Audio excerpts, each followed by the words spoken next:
Dik, Diki, barusan elu Dik yang lari. Kenapa tuh karung gerak-gerak?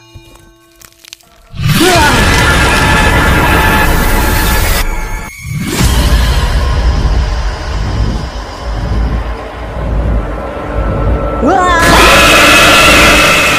Aduh. Sakit. Makanya Mas, kalau jalan hati-hati. Iya, Kalau Mbak. sama saya, sereman siapa Mas? Wah! Lu dari mana, Cok? Gue cariin dari tadi. Hah? Enggak. Pergi. Tempat ini gak beres. Kita harus buru-buru cabut. Lu gak cekot dulu, Dik? Gak usah, kelamaan. Nanti keburu tuh setan tahu lagi kalau kita kabur.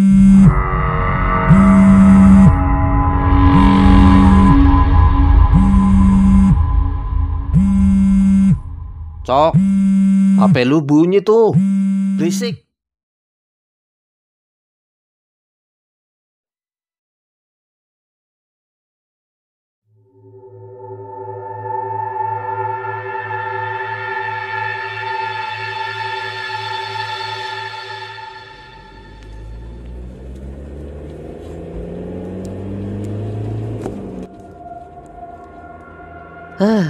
Akhirnya kita bisa lolos juga ya, Dik, dari hotel angker itu. Rasanya lega banget. Lu kayaknya seneng banget. Iyalah, kita kan jadi gak harus ketemu sama setan di hotel angker itu. Jangan seneng dulu, Cok. Gimana kalau tuh setan ngikutin dan tiba-tiba dia udah ada di sebelah lu? Kok lu malah nakutin gua sih, Dik? Ya gua kan cuma mengandai-andai, Cok. Emang kenapa sih lu kayaknya benci banget sama tuh setan? Padahal kalau menurut gua, dia tuh cuma minta pertolongan. Benci sih enggak, cuma malas aja. Kan kita lagi liburan. Tapi Cok, gimana kalau tuh setan tetap maksa biar lu tolongin? Maksudnya? Ya dia ngikutin lu terus sampai lu mau bantuin dia. Atau apa, Dik? Atau dia pura-pura jadi gua dan bawa lu ke tempat yang sepi. Lalu dengan ganasnya dia mencabik-cabik tubuh lu dengan kukunya yang panjang. Dan sebelum napas lu berhenti, dia mengambil paksa jantung lu dan memakannya di hadapan lu. Kok lu ngomong gitu sih, Dik? Ya karena itu yang bakalan gue lakuin. Wah, setan!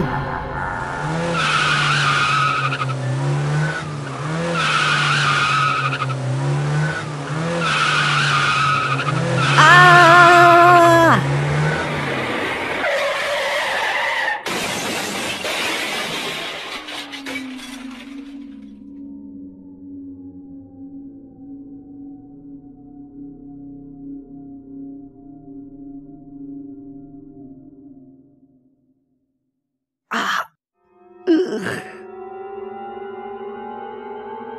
Gimana? Masih nggak mau bantu aku? Wah! Pergi! Wah! Pergi! Loh, itu suara Coki.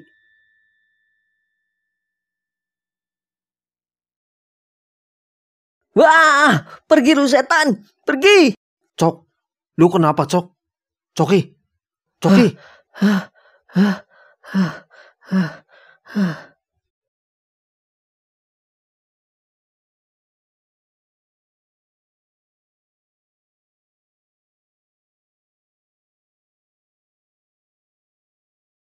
Nih, diminum. Makasih, Dik. Lu sebenarnya kenapa sih, Cok? Gua nggak tahu, Dik. Yang jelas gua mengalami sesuatu yang sangat mengerikan. Dan gue juga nggak tahu apa yang gue alami ini mimpi atau nyata. Emang apa yang lu alami? Coba ceritain ke gua dong. Jangan muter-muter. Gue beberapa kali ketemu setan, Dik. Dan setan itu sempat menyerupai lu. dan kita sama-sama pergi dari hotel ini. Tapi di tengah perjalanan, lu berubah jadi setan. Dan setan itu juga sempat bilang ke gua kalau kita harus bantuin dia.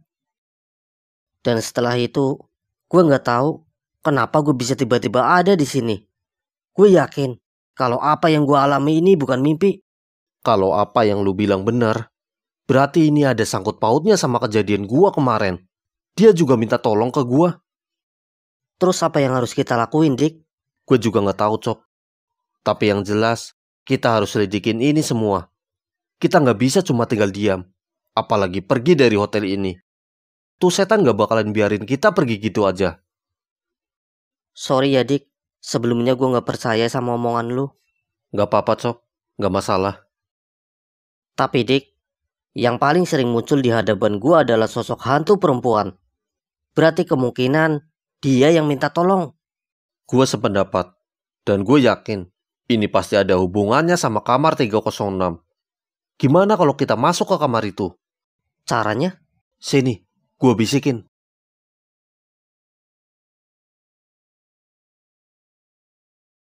Tapi kalau sampai ketahuan gimana, Dik? Kita main rapi. Dan jangan sampai ada orang yang tahu.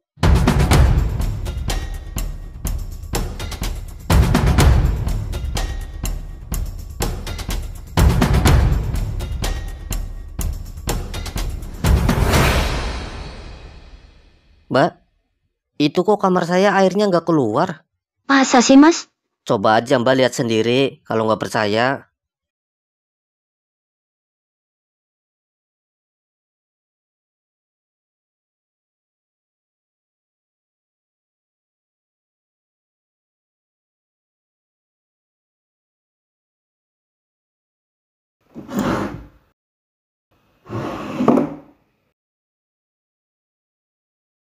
Nah, ketemu.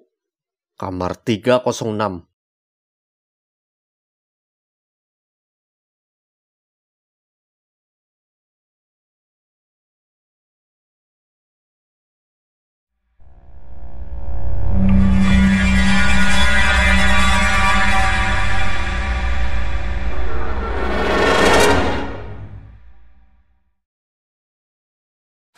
Mana, Mas? Nyala kok? Loh, kok bisa ya Mbak? Padahal tadi nggak nyala loh. Mungkin tadi tangkinya sedang proses mengisi, Mas. Jadi agak lama. Oh, gitu. Ya udah deh. Makasih ya Mbak. Dan maaf udah bikin Mbak repot. Gak apa-apa, Mas. Ini sudah menjadi kewajiban kami. Jika sudah tidak ada masalah, saya izin permisi. Silakan Mbak.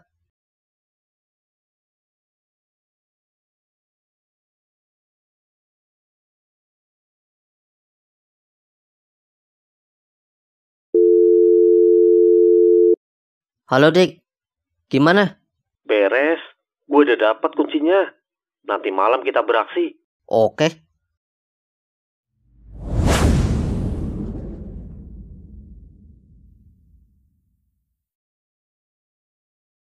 Anita.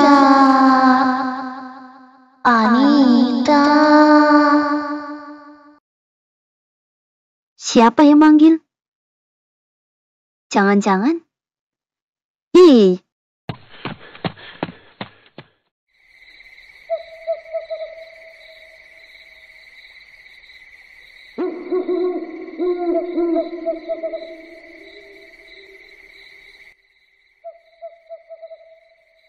Udah jam 12 malam Dik.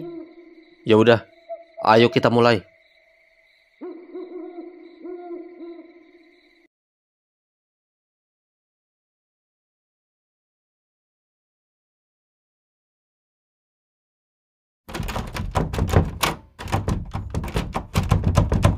Ayo Dik, buruan.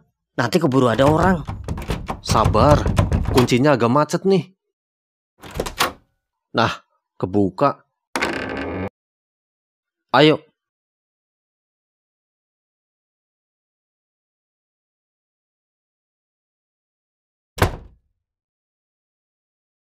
Gelap amat. Mana gua ngebawa HP lagi. Bentar, gue cari saklar. Nah, gini kan enak. Kamarnya bagus juga, Dik. Hampir mirip kayak kamar kita. Namanya juga satu hotel. Pasti adalah mirip-miripnya. Ya udah, ayo kita cari petunjuk. Ayo.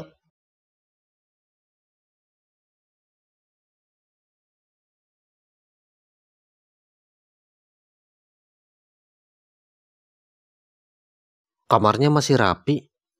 Itu tandanya kamar ini belum lama kosong. Gua harus lebih teliti. Mungkin ada petunjuk yang tertinggal di sini. Dik, Dik. Sini, Dik. Diki.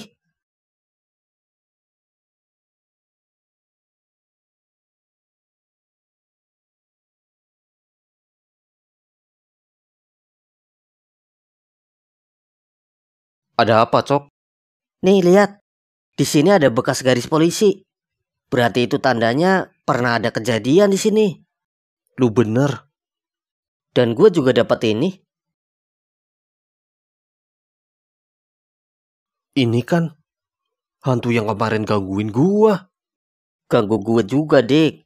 Dan gue yakin cewek ini pasti ada hubungannya sama pemilik hotel ini. Dik, ada orang. Iya, Cok. Ayo, kita sembunyi.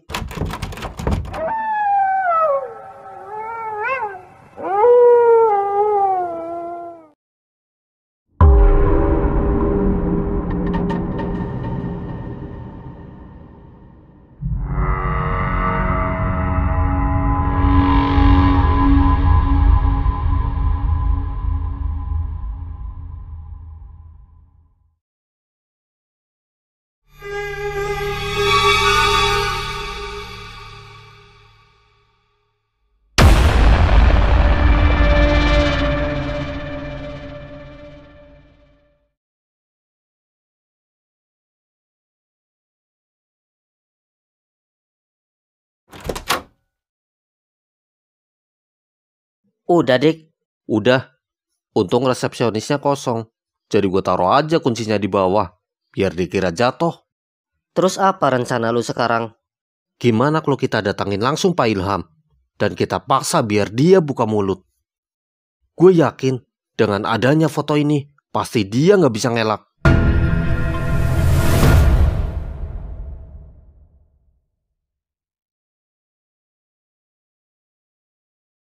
Permisi? Permisi? Pak Ilham? Permisi? Iya, ada yang bisa saya bantu? Maaf, kami boleh minta waktu Bapak sebentar Untuk keperluan apa kalau boleh tahu? untuk menanyakan perihal foto ini. Intan? Maaf mas, saya nggak ada waktu. Tapi Pak Ilham, Bapak. Wah, padahal kesempatan udah di depan mata. Tapi kenapa dia menghindar? Wah, Mungkin karena dia takut mengakui kesalahannya. sorry. Lu siapa? Perkenalkan, nama saya Edo. Saya adalah karyawan di hotel ini. Apa maksud perkataan kamu barusan? Kalian ingin tahu kan tentang Intan? Saya akan memberitahu. Jadi Intan adalah kekasih Pak Ilham. Dan dia mati di kamar 306. Iya, Lantas siapa yang sudah membunuh dia? sayangnya kami semua belum tahu. Tapi yang pasti, di saat kejadian, cuma ada Pak Ilham dan korban. Apa polisi belum bisa mengungkap kasus ini?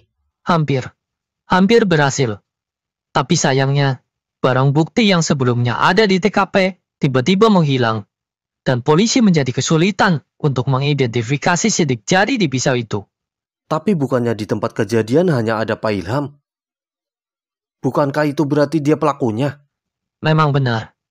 Tapi di situ juga ada kaca yang dipecahkan secara tiba-tiba.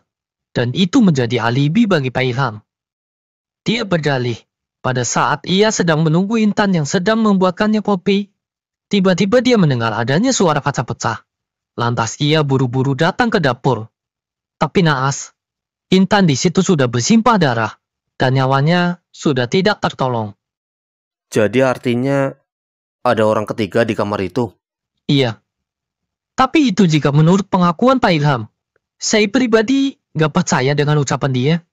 Loh, Kenapa Mas Edo malah nggak percaya? Gini Pak Diki, saya tahu sifat beliau. Beliau memiliki sifat yang temperamental.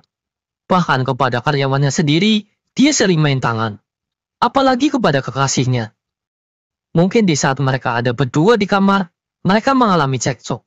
Dan bisa jadi, Pak Ilham sendiri yang sudah menghabisi Intan. Tapi, itu cuma dugaan saya. Jadi Mas curiga sama Pak Ilham? Secara tidak langsung, iya.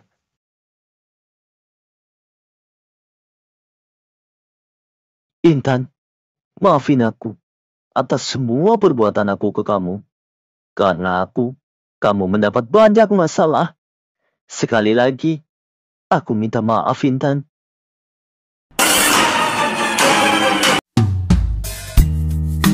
Deep in the shadows, I know it's hard to put one foot in front of the other.